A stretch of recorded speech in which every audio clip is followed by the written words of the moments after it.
corridors of justice, where petitioners at the Court of Appeal against the High Court ruling nullifying the Building Bridges Initiative bill have centered on the basic structure doctrine to discredit the ruling, the petitioners that included the Attorney General.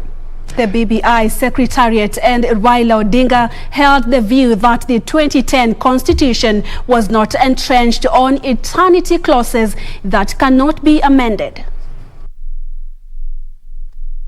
The appeal against the High Court ruling nullifying the Building Bridges Initiative bill has kicked off at the Court of Appeal, with the petitioners seeking to disapprove that the 2010 Kenya Constitution was built on basic structure doctrine and entrenched on eternity clauses which cannot be amended under the BBI route.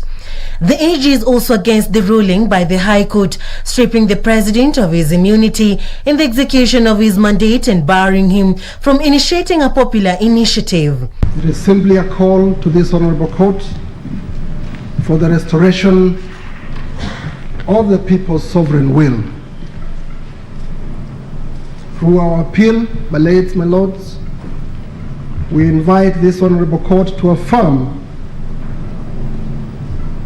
the Constitution as enacted by the people of this great republic. Of concern to the AG was how the High Court could determine which provisions of the Constitution of Kenya 2010 are amendable.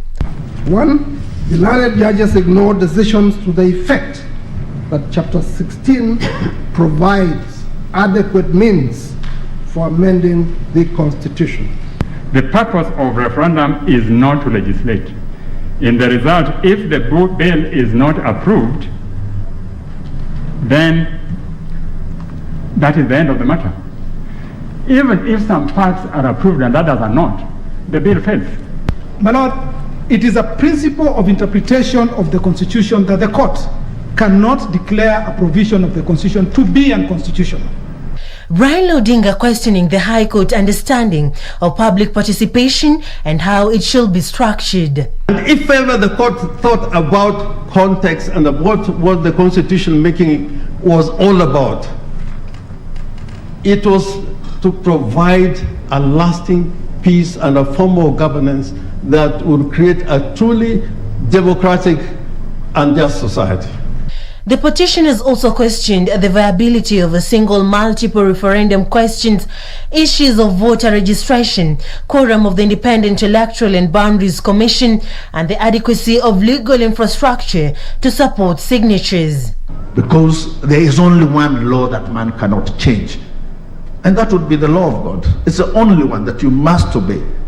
Well, according to the government Solicitor General Kennedy Ogeto, there have been up to 22 attempts to try and amend the 2010 Constitution, and the will of the people should be allowed to prevail. Next to give their submissions are the IEBC and President Uhuru Kenyatta. For Prime Edition, I'm Serafina Robbie.